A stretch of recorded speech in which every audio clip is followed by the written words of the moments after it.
नमस्कार मित्रांनो, स्वागत आहे तुमचं पुन्हा एकदा एका नवीन व्हिडिओमध्ये, एका नवीन कॉन्सेप्टचा. मित्रांनो, बर्थडे बॅनर एडिटिंग या प्रकारामध्येच आपण हे नवीन आणि खास ट्रेंडिंग असं बॅनर घेऊन आलेलो आहोत. तर बघू शकता तुम्ही बॅनर कसा झकास झालेला आहे आणि हे बॅनर कितीही झूम केलं तरी पिक्सेलेट होत नाही. आणि हे कसं सेव्ह करायचं आणि याचे इफेक्ट कशामध्ये द्यायचे हे या व्हिडिओमध्ये आहे, ते तुम्ही नक्की पहा. आणि त्या अगोदर मित्रांनो, जर टेलिग्राम चॅनलला जॉईन केलं नसेल तर जॉईन करा आणि इंस्टाग्राम आय डीला सुद्धा फॉलो करा. तर सुरुवात करूया आजच्या बॅनर एडिटिंगला. तर पिक्सल लॅब ॲप्लिकेशन आपण ओपन करून घेतलेलं आहे आणि त्याची साईज जी आहे ती आपण रिसाईज करून घेतलेली आहे 5000 × 5000 अशा पद्धतीने.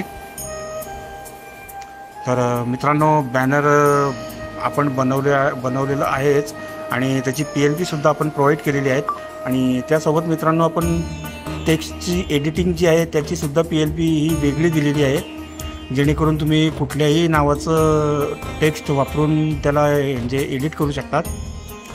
तर त्यासाठी काही प्रॉब्लेम येणार नाही. तर बऱ्याच वेळा असं होतं की बॅनर तर होऊन जातं, पण टेक्स्ट हा PLPमध्ये सुद्धा एडिट करता येत नाही बऱ्याचशा जणांना.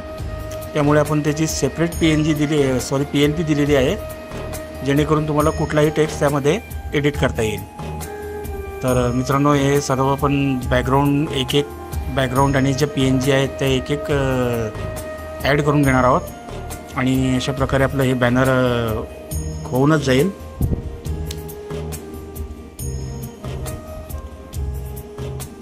तर बॅनरमध्ये मित्रांनो, सर्वात महत्त्वाचा पार्ट हा टेक्स्ट इफेक्ट आणि टेक्स्ट एडिटिंग असतो आणि त्यावर वेगळं ट्युटोरियल आणायची आवश्यकता असल्यास आपण ते सुद्धा आणू.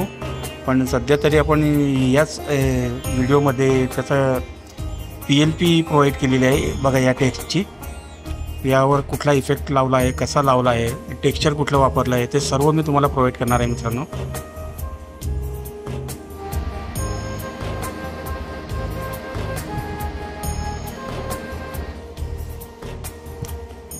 तर त्या टेक्स्ट एडिटिंगचा आपण वेगळा व्हिडिओ हा नक्कीच बनवणार आहोत, तो सुद्धा तुम्ही जरूर बघाल.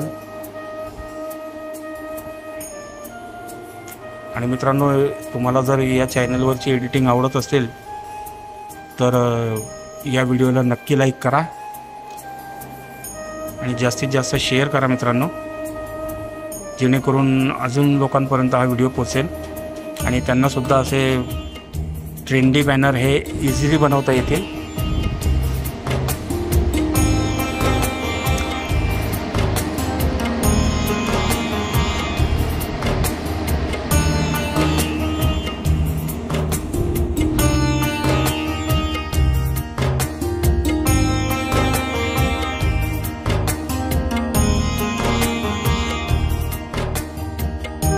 मित्रांनो, आपलं बॅनर हे फायनल झालेलं आहे. तर आपण याला इथून आपण सेव्ह करून घेऊया. आणि हो, लक्षात घ्या की सेव्ह करताना ही अल्ट्रा क्वालिटीमध्ये सेव्ह करायचं.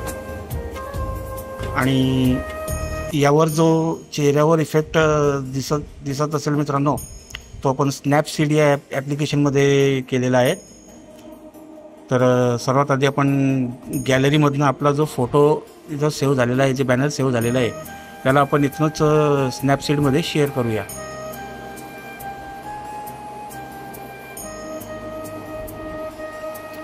मित्रांनो, फक्त एकच इफेक्ट आपण स्नॅपसीडमध्ये देणार आहोत आणि तो सुद्धा इतका जबरदस्त आहे की तुम्हाला सुद्धा तो आवडेल. तर टूल्समध्ये गेल्यानंतर डिटेलमध्ये जाऊन याला आपल्याला हवं तसं आपण इथं चेहऱ्यावर इफेक्ट देऊ शकतो. तर मिनिमम मी 45 to 50 या दरम्यानच इफेक्ट देतो आणि जास्त बघू शकता मित्रांनो कसा इफेक्ट आलेला आहे. आणि सिम्पली इथून डन करून याला इथनं सेव्ह करायचं आहे. हे ऑटोमॅटिकली आपल्या गॅलरीमध्ये सेव्ह होऊन जातं. त्यानंतर याची क्वालिटी अजून इन्हान्स करायसाठी आपण AI फोटो इन्हान्सरचा वापर करणार आहोत. यामध्ये आपल्या फोटोची क्लिअरिटी, अजून बॅनरची जी डिटेलिंग आहे ती सर्व एकदम झकास होऊन जाते. तुम्हाला माहितीच असेल मित्रांनो, कारण आपण प्रत्येक बॅनर हे AI फोटो इन्हान्सरमध्येच इन्हान्स करत असतो.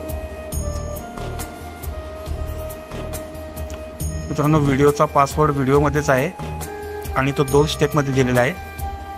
तर व्हिडिओ स्किप न करता तुम्ही बघतच असाल.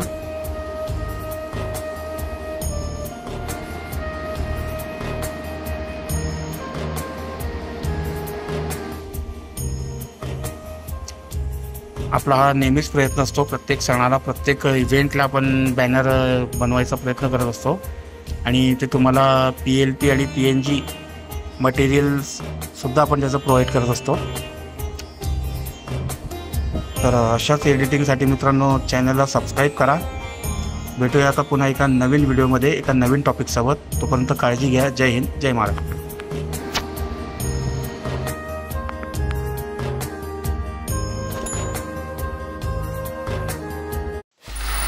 Free audio post-production by alphonic.com.